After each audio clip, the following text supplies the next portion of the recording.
Assalamualaikum warahmatullahi wabarakatuh. Presiden Amerika Donald Trump mengklaim bahwa Amerika Serikat telah menghabiskan 5.710,6 triliun rupiah untuk bantuan kepada Ukraina dan ia menyatakan keinginannya untuk mendapatkan kembali uang tersebut. Klaim ini digunakan sebagai tekanan agar Ukraina menandatangani kesepakatan yang akan memberikan Amerika setidaknya 50% kepentingan dalam sumber daya alam Ukraina melalui dana investasi bersama sebagai bentuk balasan atas dukungan Amerika terhadap Kiev. Presiden Ukraina, Volodymyr Zelensky, diminta secara bertahap menyumbangkan 8.158 triliun rupiah dari pendapatan anggarannya yang berasal dari sumber daya mineral ke dalam dana tersebut. Namun, Ukraina menolak kesepakatan ini. Zelensky menegaskan, "Saya tidak akan menandatangani sesuatu yang harus dibayar oleh 10 generasi rakyat Ukraina."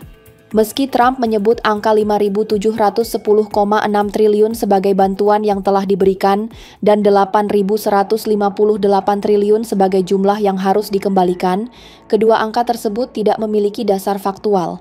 Gedung Putih tidak memberikan penjelasan mengenai sumber angka tersebut. Menurut Kiel Institute for the World Economy, Amerika sejauh ini telah memberikan bantuan senilai 1.954,5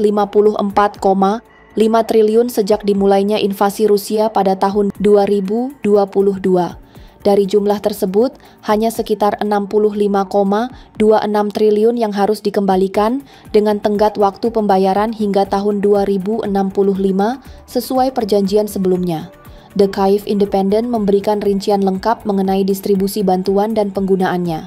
Kesepakatan AS Ukraina terkait sumber daya mineral klaim yang dibuat Trump pertama kali mengeluarkan klaim bantuan 5.710,6 triliun rupiah dalam konferensi pers pada 19 Februari. Namun, klaim ini segera dibantah oleh Pentagon. Menurut laporan Voice of America pada 19 Februari yang mengutip Pentagon dan kelompok pengawas bantuan Amerika untuk Ukraina, Kongres Amerika sebenarnya hanya mengalokasikan 2.986,7 triliun sejak Rusia memulai invasi besar-besaran pada Februari 2022.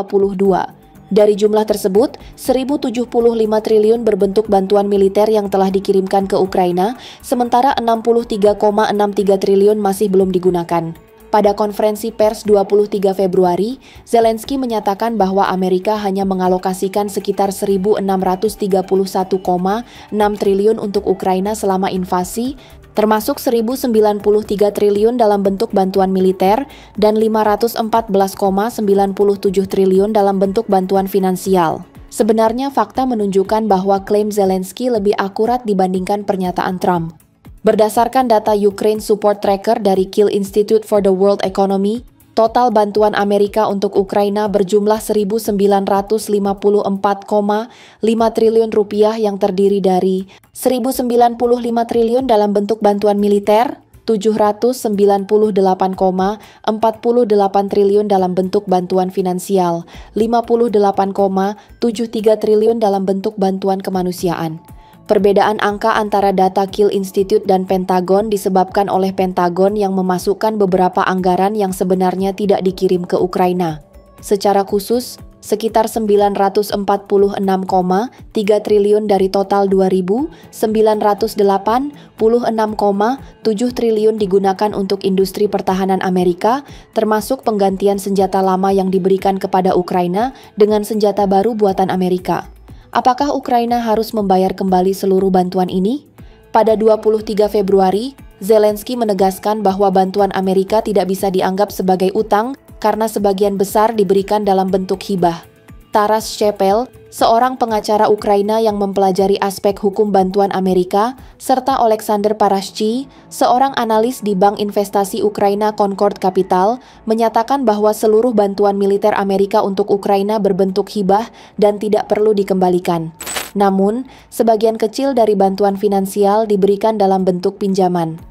Menurut Olena Bilan, kepala ekonom di Bank Investasi Ukraina Dragon Capital, bantuan finansial Amerika mencakup 522,1 triliun dalam bentuk hibah atau tidak perlu dikembalikan, dan 65,26 triliun dalam bentuk pinjaman dan harus dikembalikan pada tahun 2065. Presiden Amerika juga memiliki wewenang untuk menghapus utang ini sebelum 1 Januari 2026. Selain itu, Amerika telah mengalokasikan 326,3 triliun rupiah dalam bentuk pinjaman sebagai bagian dari inisiatif G7 menurut Ukraine Oversight Group. Namun, Ukraina tidak harus mengembalikan pinjaman ini karena dana tersebut akan dilunasi dari aset Rusia yang dibekukan senilai 4.894,8 triliun rupiah. Saat ini, Ukraina baru menerima 16,3 triliun rupiah dari total 326,3 triliun rupiah pinjaman yang dialokasikan oleh Amerika. Sebelum itu, Presiden Amerika Donald Trump juga menyebutkan bahwa saat ini tidak lagi memberikan bantuan militer terbaru kepada Ukraina. Menurutnya, warga Amerika Serikat sebagai pembayar pajak harus lebih dahulu merasakan manfaat dari uang yang telah diinvestasikan dalam konflik tersebut. Trump menekankan bahwa Uni Eropa dan NATO seharusnya mengambil peran lebih besar dalam menjamin keamanan Ukraina. Dikutip dari RT.com, ia juga menuntut agar Kyiv memberikan akses ke sumber daya alam Ukraina sebagai kompensasi atas bantuan yang telah diberikan oleh Amerika selama perang berlangsung. Namun, pemerintah Ukraina terus menunda keputusan ini, yang membuat Trump menetapkan tenggat waktu hingga Jumat, 28 Februari 2025, untuk menyepakati akses tersebut. Ukraina telah menerima 350 miliar dolar Amerika dalam bentuk peralatan tempur, perlengkapan militer, dan hak untuk mempertahankan diri, kata Trump. Menurutnya, tanpa dukungan Amerika dan dana yang telah dialokasikan, perang di Ukraina bisa saja berakhir jauh lebih cepat. Ia juga memperingatkan bahwa terlalu banyak uang telah dikeluarkan oleh warga Amerika Serikat untuk konflik ini. Trump menyebut bahwa pengiriman bantuan militer mungkin masih berlanjut dalam waktu dekat, namun hanya sampai kesepakatan dengan Rusia berhasil dikunci.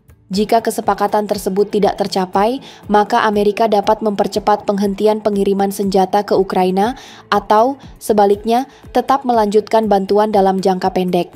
Trump meyakini bahwa Presiden Rusia Vladimir Putin ingin segera mengakhiri perang Ukraina.